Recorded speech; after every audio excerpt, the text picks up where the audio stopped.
How many of you love change? Oh, come on, Carl left the room, didn't he? You don't have to put those hands up. Yeah, what we found about people that love change, the following is usually true. I understand the change, I believe it's needed, I'm bought in, it's the right thing to do, I'm engaged, I know how to make the link between what I do and where we need to go, and I can get my people engaged. That's how most people like that type of change.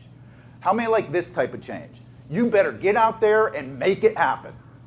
You better roll that new system out. You better get them to change. How many like that type of change? Yeah. You like that type of change. But think about often what the job is of a leader or a manager or a supervisor. Boom, they fall. Do you boo them? Boo, that ain't walking, kid. Get up, you slacker. I've been walking 50 years and that ain't it. No, you don't boo them. You give them the appreciative and the constructive feedback. You tell them, here's what you're doing well, keep doing that. And then you give them the constructive. Here's what you can do to be better. Take your time, keep your balance, move a little slower. It's the combination of both that moves people forward. If all you did was boo them and give constructive, they would be crawling into kindergarten.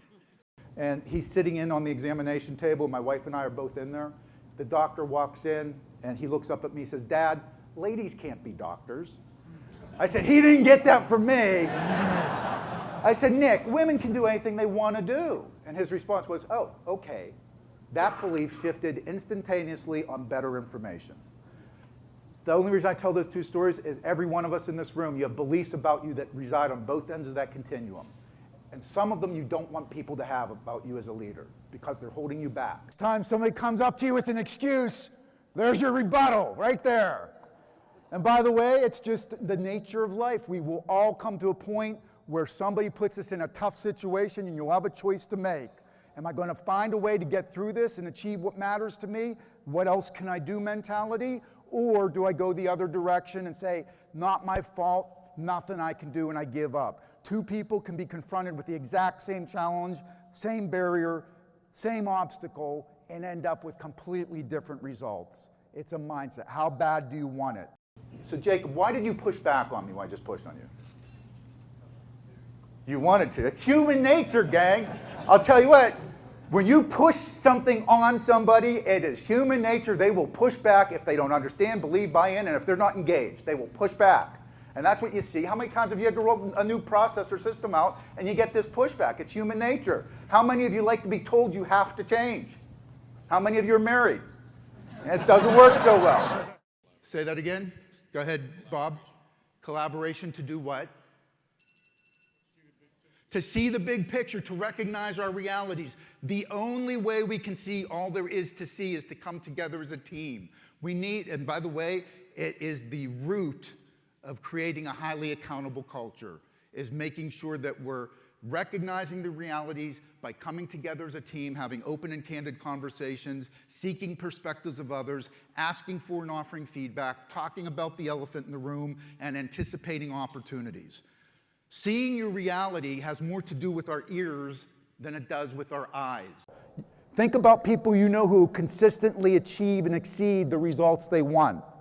They're always up here with that mindset of what else do I need to do to get the result I want. And it's about ownership. If you want it badly enough, there's always some small step you can take to get closer to the result. It's how bad you want it. Do you feel the confusion in the room? Multiply that by 1,000, and that's often the confusion we see within teams and organizations. Have you ever worked for a leader, think about this, in your professional career who told you one thing and told the team one thing, and that person acted inconsistently with the message? How much credibility does that person have in your eye? Zero. How tough is it to regain that credibility? Nearly impossible. The essence of leadership, model the way, do what you say you will do. You are being observed. Don't expect anybody else to change unless they see it in you first. I'd ask you to put your finger up again, but I think you might show me a different finger.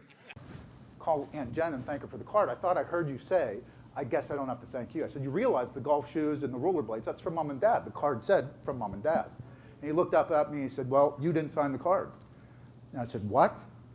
And he said, just like this, you didn't sign the card. And at that moment, I wanted to say, you ungrateful little son of a... Do you realize how busy I am? You know how hard I work. You know blah, blah, blah, blah, blah. Instead, I bit my tongue. I wanted to practice what I preach. Went back upstairs, finished packing, come back down. He's still there.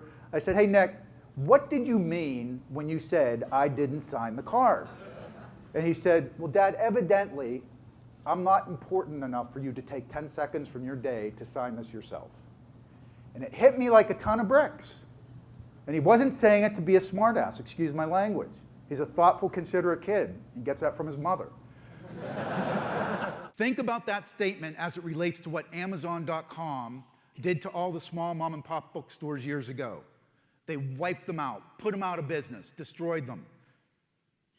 There's destructive and disruptive competition out there in every industry looking to take your market share. And if we're complacent, if we're too focused on managing and not enough emphasis on leading our organizations, we're in jeopardy. So let me ask, where do those beliefs come from?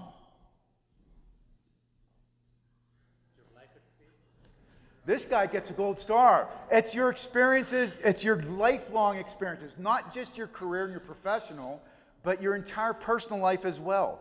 So we have 180 people in this room right now. Each one of us has had a different life. Therefore, we have all had different experiences, and ultimately, we all have a different set of beliefs.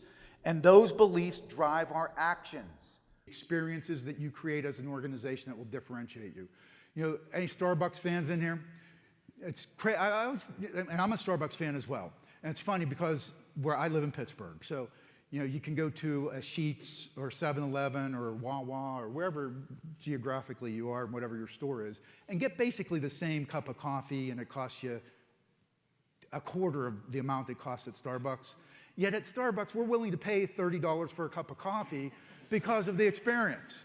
Here's the way one of their managers put it. We've identified a third place, and I believe it sets us apart. It's the place that's not work, it's not home, it's the place where people come for refuge.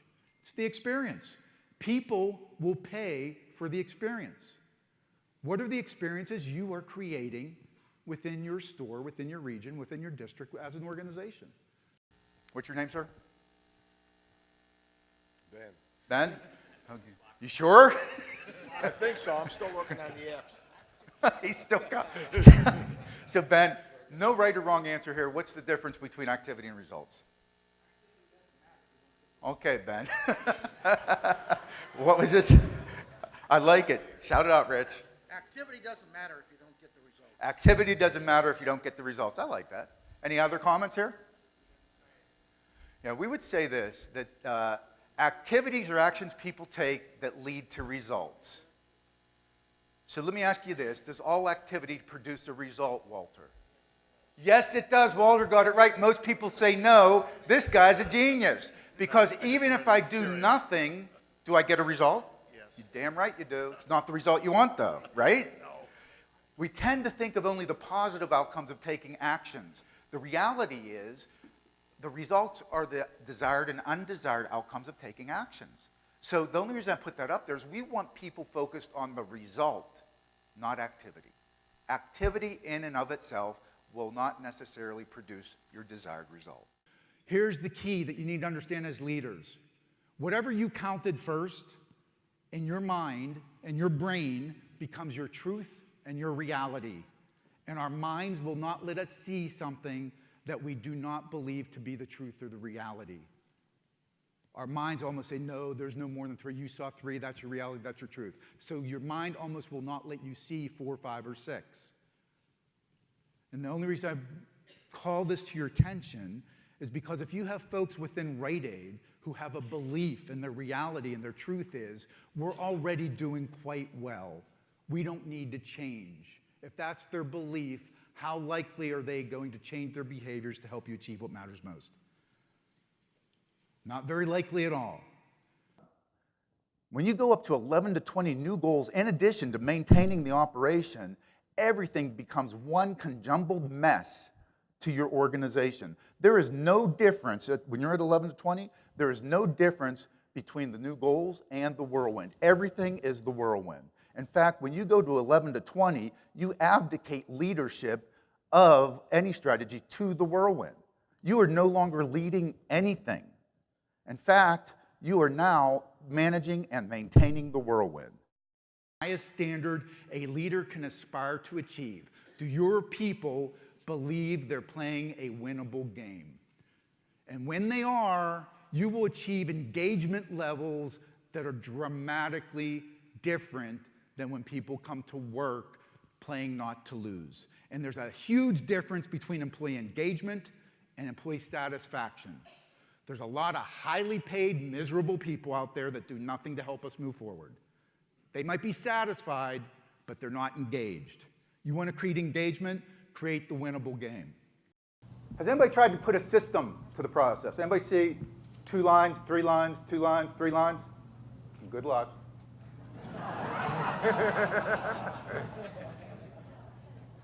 How many have in their mind, as you're kind of on chaos right now? What happens to your mind when you're on chaos? It tends to shut down, right? All right, so what I'd ask you to do is with the new system, by the way, anything you used or wrote down or took pictures with your phones, which I saw, you can't use it, so flip over any notes. Now on a clean sheet of paper, flip your other one around. I need you to write down this number using the new system. Using the new, and by the way, if you get this right, you get to keep your job. In most organizations, the connotation and perception of accountability is somewhat negative, and it's punitive, it's historic, and it's focused on blame. And people feel like we beat people up with accountability. I'm going to share with you how we can transition that to make accountability something that's positive, engaging, forward-looking, and people actually will like taking accountability. Brand you. Every one of you in this room has a default brand. In other words, it's just how people view you. We all have a default brand. And we achieve that brand based upon the experiences we create for people around us. If you want to know how people truly view you, here's a challenge. Most people don't do this. But if you want to really know how you're viewed by your friends, your family, your peers, and your boss, go out and ask 10 people, 5 at work, 5 in your personal life. Ask them for 5 words that come to their mind when they think about you. Collect all the words from the 10 people. You'll have a total of how many words? 5 words from 10 people is what? There, you guys are on, you're awake. So you'll have 50 words. Look for the common themes. That's your brand. That's how people see you. Some of us will collect those words. You'll look at it and you'll say, that's what I was hoping for. That's what I wanted. Some of us will collect the words and there'll be stuff on there that you're thinking, wow, I don't want people viewing me that way. And just embrace this and internalize this. You'll be better off than when you walked in the door today. Every action you take personally is an experience for everybody around you, everybody watching you. It is either reinforcing what they already believe about you, or you are creating a new belief they will hold about you. Same thing holds true for a department. Every action and experience your department creates for others is developing beliefs people have about your department. And you need to be cognizant, am I creating experiences that are going to foster beliefs, that are going to help me get the results I want, or help my team get the results we want, or am I inadvertently creating experiences that are going to foster beliefs that will potentially hold us back? Do you see when we put some process and a system around that change, your mind's almost release. And you say, I get it. It makes sense. I'm in. I can do this. That's what exemplary leaders will do for their people. They will paint such a crystal clear picture of the future, of where we can be, that people will dive in and suck it up and say, I want in. How can I help? You create a want-to environment rather than a have-to, a pull versus a push, a get-to rather than you're forced to, a commitment versus compliance. Effective leaders paint such a crystal clear picture of the future, your people will suck it up and they'll want to be involved.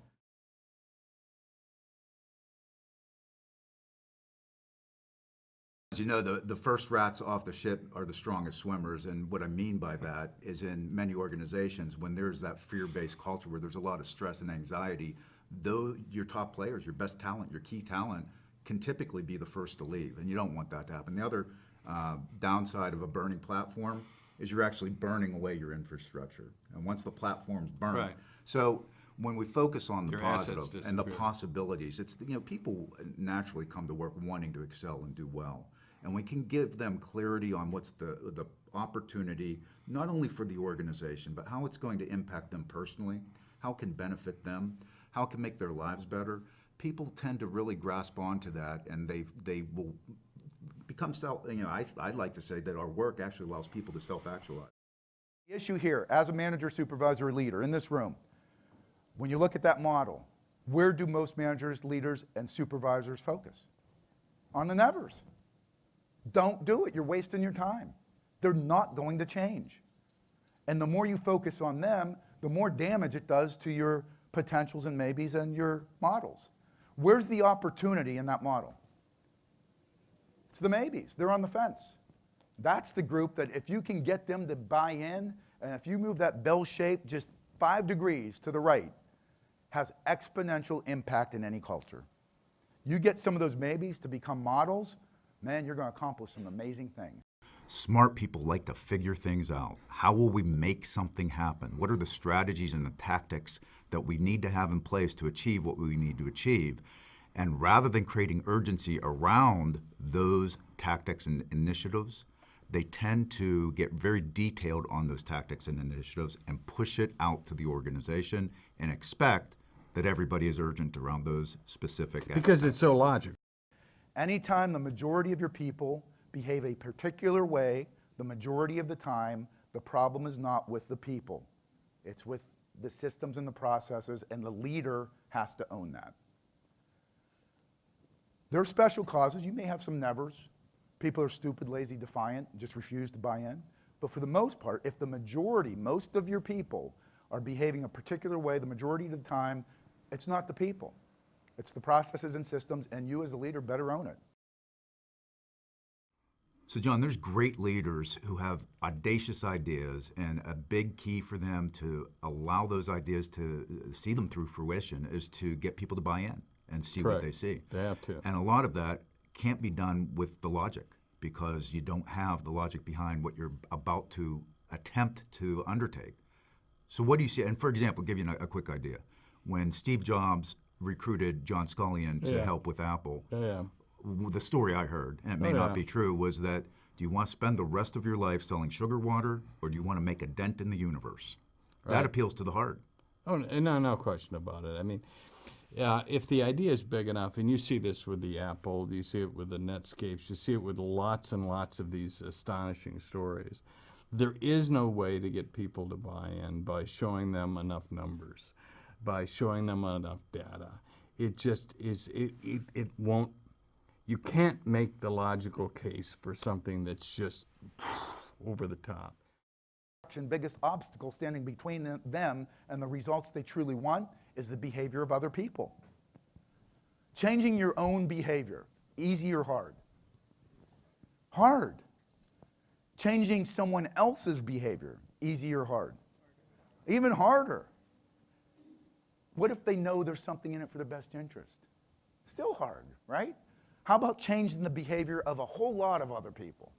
So John, we're often asked from organizations that we work with and the leaders that we communicate with, when do we know that they need to move from change management to change leadership? And what typical advice do you give to those folks? Well, it's a good question. You're right. We're often asked that. I think number one is to do an accurate count of how many people are going to have to really change what they do. People underestimate that, of course, all the time. They say, 50 of our managers are going to have to, and you push them. And then, well, okay, yeah, a lot of people in the sales force are going to have to do it. And, oh, yeah, IT people, and you start adding it up, and it's a much larger number. If you do that honestly, I think when you cross maybe 20% of the total population you're dealing with, it starts to become shaky on just doing the change management stuff.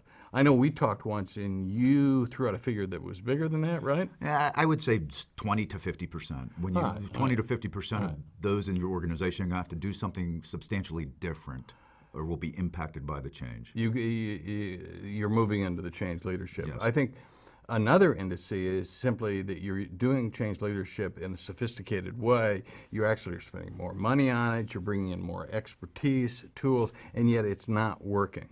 And oftentimes we just know that when the stakes are extremely high, that's another indicator. Yeah. At a certain point, stakes are high. Almost always that means more people have to change. And that brings us back to change leadership. And people underestimate the stakes involved in a rapidly changing world. I'm convinced all the time. They run the economic numbers, the kind of the psychological numbers, if you will. People are underestimating the stakes associated with change.